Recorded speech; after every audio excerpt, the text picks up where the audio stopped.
আসসালামু আলাইকুম প্রিয় দর্শক, আশা করি যে যেখান থেকেই যেই অবস্থাতেই আমার ভিডিওটি দেখছেন, আল্লাহ তাআলা আপনাদের অনেক অনেক ভালো রেখেছেন। প্রতিদিনের মতো আজকে আরও একটা রেসিপি নিয়ে এসেছি, কাঁঠাল দিয়ে কেক অথবা কাঁঠালের পিঠা। আর আমাদের জাতীয় ফল কিন্তু কাঁঠাল হলেও অনেকেই এই কাঁঠাল খেতে পছন্দ করি না। যদি একটু কষ্ট করে কোনো অন্যরকম রেসিপি করা যায় তাহলে কিন্তু সবাই খুব মজা করে খেতে পারেন। আর এই রেসিপিটা একদম ঘরে থাকা উপকরণ দিয়ে খুব সহজেই করে নেওয়া যায়। চলুন তাহলে দেখে নেই। আমি এখানে কিছু কাঁঠালের রোয়া তুলে নিয়েছি, আর রোয়াগুলো খুবই মিষ্টি ছিল এবং রসালো ছিল। অবশ্যই রসালো রোয়া নেওয়ার চেষ্টা করবেন, তাহলে পিউরিটা সুন্দর হবে আর খেতে অনেকটাই তুলতুলে নরম হবে। সবগুলো রোয়া থেকে আমি বিচিগুলো আস্তে আস্তে বের করে নিচ্ছি, আর উপরে একটা খোসা থাকে সেটাও আমি বের করে নিচ্ছি। এই তো আমার সবগুলো বিচি আলাদা করা শেষ হয়ে গিয়েছে। এখন ব্লেন্ডারে ব্লেন্ড করে একটা পিউরি করে নিব। আর যেহেতু কেক তৈরি করব, কেকটা অবশ্যই কিন্তু স্পঞ্জি হওয়া চাই, তাই আমি পিউরিটা সেঁকে নিয়েছি। এই পর্যায়ে একটা বাটি নিয়ে নিয়েছি, আর এর ভিতরে একটা ছাঁকনি দিয়ে দিব। আর দিয়ে দিচ্ছি এতে আমি 1.5 কাপ পরিমাণ চালের গুঁড়া, আতপ চালের শুকনা গুঁড়া, আর 3 টেবিল চামচ পরিমাণ ময়দা দিয়ে দিয়েছি। ময়দাটা একটু দেওয়ার চেষ্টা করবেন, তাহলে কেকটা নরম হবে। আর এটা ভেজা চালের গুঁড়া দিয়েও করতে পারেন। দিয়ে দিচ্ছি 1/2 চা চামচ বেকিং সোডা এবং 1/2 চা চামচ বেকিং পাউডার। সবগুলো আমি একটু চেলে নিয়েছি। বেকিং পাউডারটা একটু দলা দলা ছিল, আমি চেপে সবগুলো ভেঙে নিলাম। এবার দিয়ে দিচ্ছি পরিমাণ মতো লবণ। অবশ্যই যে কোনো ডেজার্ট আইটেমে লবণ হইলে ভালো লাগে। আর দিয়ে দিচ্ছি সেই পিউরি করে রাখা কাঁঠালের রস। 1/2 চা চামচ হাফ কাপ চিনি দিয়ে দিচ্ছি। আর চিনিটা একটু প্রথমে কম দেওয়ার চেষ্টা করবেন, যেহেতু কাঁঠালটা অনেক মিষ্টি ছিল, দেখে পরেও দেওয়া যাবে। সবগুলো উপকরণ একটু নেড়েচেড়ে মিশিয়ে নিচ্ছি। আর দিয়ে দিচ্ছি 1/2 কাপ সয়াবিন তেল। তেলটা কিন্তু অবশ্যই দিতে হবে। দিয়ে আবারও একটু নেড়েচেড়ে নিচ্ছি। এই রেসিপিটা কিন্তু খুবই সহজ এবং অল্প সময়েই করে নেওয়া যায়। আর দিয়ে দিচ্ছি একটা ডিম।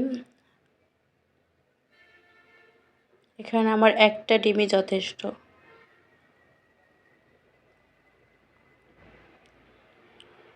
খুবই সামান্য পরিমাণ পানি দিয়ে দিচ্ছি, আর এখানে পানির পরিবর্তে কিন্তু আপনারা দুধও ব্যবহার করতে পারেন। দিয়ে একটু নেড়ে চেড়ে আমি ঘন একটা ব্যাটার করে নিব। আর এটা কিন্তু খুব পাতলা ব্যাটার করতে চাবেন না, আবার একদম ঘন ব্যাটারও করতে চাবেন না। আমি দেখিয়ে দিচ্ছি ব্যাটারের ঘনত্বটা কেমন থাকবে। তো উপর দিকে তুলে প্রথমে একটানা চলে আসবে, তারপর আস্তে আস্তে ছিঁড়ে ছিঁড়ে পড়বে। এই অবস্থায় ব্যাটারটা রেডি হয়ে যাবে। এটাকে আমি এখন ঢাকনা দিয়ে 30 মিনিটের জন্য রেখে দিব। যেহেতু শুকনা চালের গুঁড়া অবশ্যই ঢেকে রেস্টে রাখতে হবে 30 থেকে 40 মিনিট। ফিরে আসছি 30 মিনিট পর। শুকনো চালের গুঁড়া একটু টেনে নিয়েছে, আর এর মধ্যে আমি আবার একটু পানি অ্যাড করে মিশিয়ে নিচ্ছি। আর আমার রেসিপিটা কেমন লাগছে অবশ্যই কমেন্টসে জানাবেন। যদি ভালো লাগে লাইক কমেন্ট শেয়ার দিতে কিন্তু ভুলবেন না। এই তো ব্যাটারটা কিন্তু এখন অনেক ঘনত্ব হয়ে গেছে, আর এর মধ্যে চিনি পানি ছেড়ে দিয়েছে। এই পর্যায়ে আমার ব্যাটারটা রেডি হয়ে গিয়েছে। এরকম একটা বাটি নিয়ে নিয়েছি। আপনারা যে কোনো সাইজের বাটি নিতে পারেন, আর কেকের মোল্ডও নিতে পারেন। বাটির ভিতরে একটু তেল ব্রাশ করে নিচ্ছি। ঘি ব্যবহার করাও যেতে পারে এখানে। ঢেলে দিচ্ছি রেডি করা ব্যাটার। আর বাটির কিন্তু অবশ্যই হাফ করে নিতে হবে। বেশি নিলে যখন ফুলে উঠবে তখন বাটি কিন্তু ভরে যাবে। একটু ঝাঁকিয়ে দিয়ে উপরটা সমান করে দিচ্ছি। আর এই পর্যায়ে চুলায় একটা প্যান বসিয়ে আমি পরিমাণ মতো পানি বলক তুলে নিয়েছি। আর এর ভিতর একটা এরকম জার দিয়ে বাটিটা বসিয়ে দিচ্ছি। ঢাকনা দিয়ে দিচ্ছি, আর চুলার আঁচটা একদম আমি হাই করে রেখেছি। ঢাকনার ছিদ্রটা বন্ধ করে দিচ্ছি। 30 থেকে 40 মিনিট আমি জাল করে নিব। এই তো ফিরে আসছে 40 মিনিট পর। এখন এরকম একটা চাকু দিয়ে আমি দেখে নিচ্ছি কেকটা হয়ে গিয়েছে কিনা।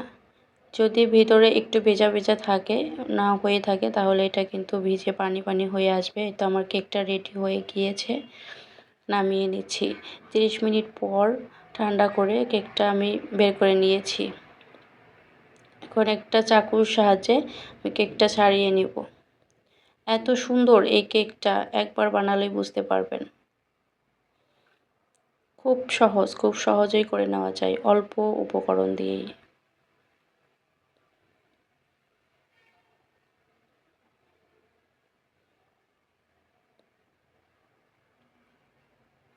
কত সুন্দর দেখতে পারবেন, একদম খুব সহজেই কিন্তু বের হয়ে এসেছে।